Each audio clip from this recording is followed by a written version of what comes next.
I fired my mechanic over an oil change. I'll break it all down for you guys, but specifically over this car. Now we all know that BMW recommends that this car, this truck, X3M, runs or uses 0W-30 oil. But anyway, this whole oil thing started like, I would say maybe like 15 years ago. So I would go to this mechanic, right? And what would happen is I would show up with my oil and they would tell me, man, nobody's using that oil, man. Use Royal Purple. So, of course, mechanic, I use Royal Purple. A couple years later, I go back with Royal Purple. Man, ain't nobody using Royal Purple anymore. Everybody's using liquid moly. Liquid moly, liquid moly. Everywhere I go, liquid moly. That sent me down the rabbit hole trying to figure out, are these oils actually different? And what's the real deal with this oil? So here we go. And here's the issue I have. So I go to get an oil change on the X3M. I didn't have any oil, so I said, do you have oil? They said, yes, they have oil. So he recommended, when I got there, I saw him putting 5W-30. He said he only has 5W-30. I was like, dude, you just told me that you had oil. He says 5W-30, no problem. I'm doing this all the time, no big deal. So I was like, all right, put the oil in the car. I wasn't very happy about it, but I was assured that many cars are out there running 5W-30, no issues, right? So here's my thing. I decided to do my own research. It's the nature of what I do, man. That's what I do. And only to find out that maybe that was not a good idea. No, the common consensus is you increase the horsepower of the car, you increase the viscosity of the oil. So let me just start out by explaining so you can make your own decision for the guys who have modified their vehicle, or even the guys who are stock like I am, pretty much stock, dead stock. So here's what I would recommend. I'm gonna do.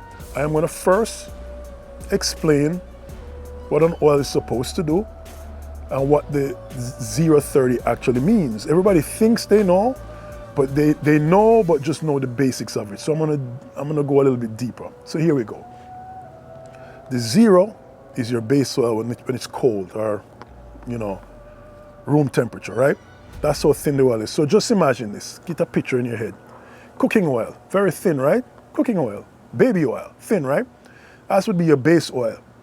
Now, the 30 weight is when the oil is thicker. Now, stick around, trust me, it's gonna make sense shortly. You're gonna learn something here. So the 30 weight oil is when the oil is warm. So how do you get multi-viscosity oils? How does that work? How that's done is you have the base oil. Remember that, the base oil.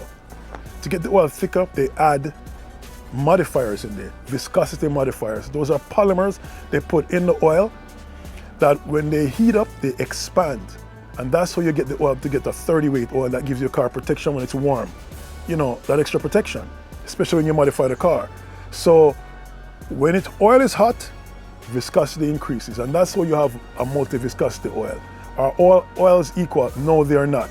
So multi-viscosity oil gives you the ability to run a very thin oil. So on startup or when it's cold, which is what I do a lot of stop and go. I do deliveries with this truck. I actually work the truck.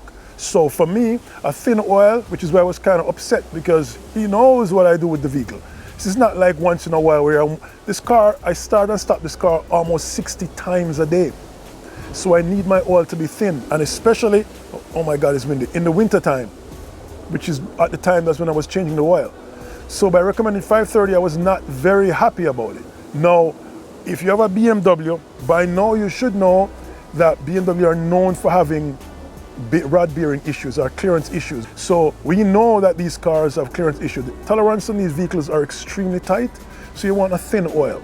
Now, the thing is, when I modify my car, what I'd probably do is go with a 0W-40. Now, that presents some other problems. 0W-40 weight moves the oil further away from the base oil. The further you move away from the base oil is the more the modifiers are going to have to be in there to give you the protection. Now, the problem with those polymer chains for those modifiers is that they can be subjected. Now, they are subjected to something called mechanical shearing, where they get chopped up by them moving around in the motor. That thick oil, now once they get chopped up, they don't get put back together. In other words, they don't come back together to form that nice thick oil again. You pretty much used it up. So it's very important to not go too far. I'm not going to tell you guys to go that road. That's the direction I'm going. I'm going to make another point for why you want a thinner oil. You want the oil to remain thin, at least a 0 weight oil. When they're designing your cylinder walls of these cars, I know you guys, some of you guys know there's a spray-on liner inside the aluminum block, right? What really happens is they spray on through an arcing process, molten metal, molten iron. That molten iron that coats the cylinder wall, very thin, however, it's porous. And because it's porous, it acts like a reservoir where oil gets suspended inside there. That protects the rings as they move up and down in the bore. So why would you want a thicker oil? So that's another case.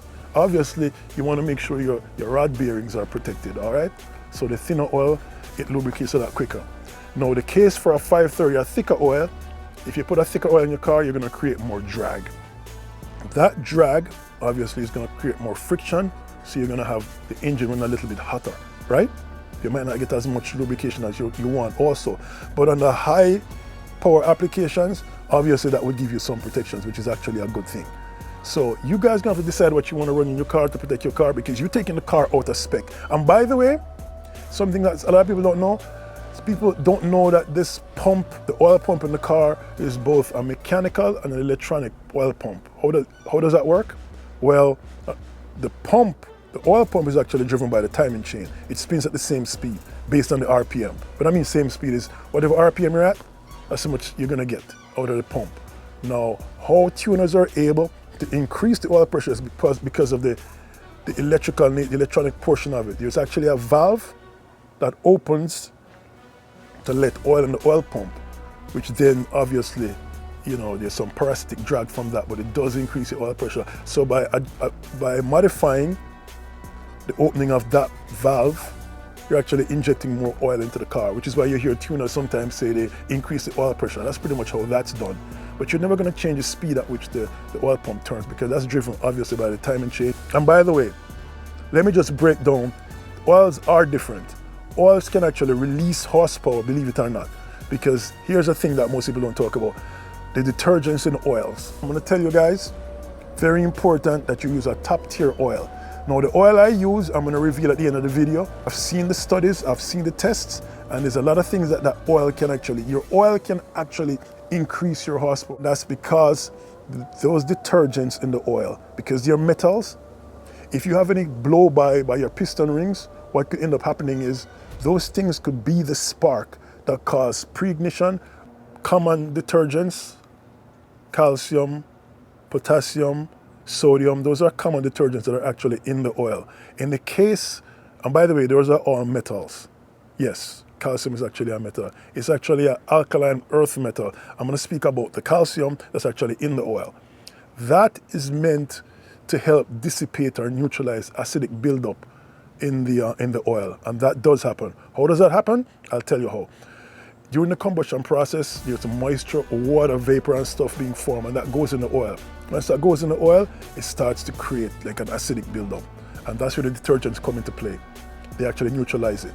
Now, if you park your car long enough and water and moisture starts getting in the oil, it will also do that. And over time, the calcium will get depleted. So, guys, you gotta change your oil if you want to protect your car. If you're one of those guys that drive your cars on the weekend and drive it up the road 2 miles and back, you're going to have a lot of acidic buildup. You need to change your oil more often in that case. Like, guys rag on me all the time, why are you putting so many miles in your vehicle? But guess what? My car might just outlive your car with lower mileage, because you're driving it around the corner into car shows and back home, probably not changing your oil as much. Acidic buildup, you start having corrosion going on inside the engine. Whereas mine, I'm burning all that off as I drive all day up and down, all that heat being generated inside the car. So yes, having your car sit for a long time, it's never a good idea.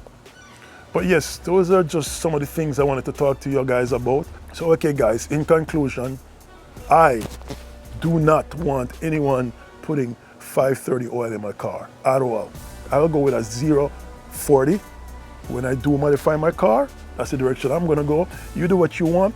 I just gave you all the information on why it's never a good idea to increase the base oil. You don't really need that much protection down low.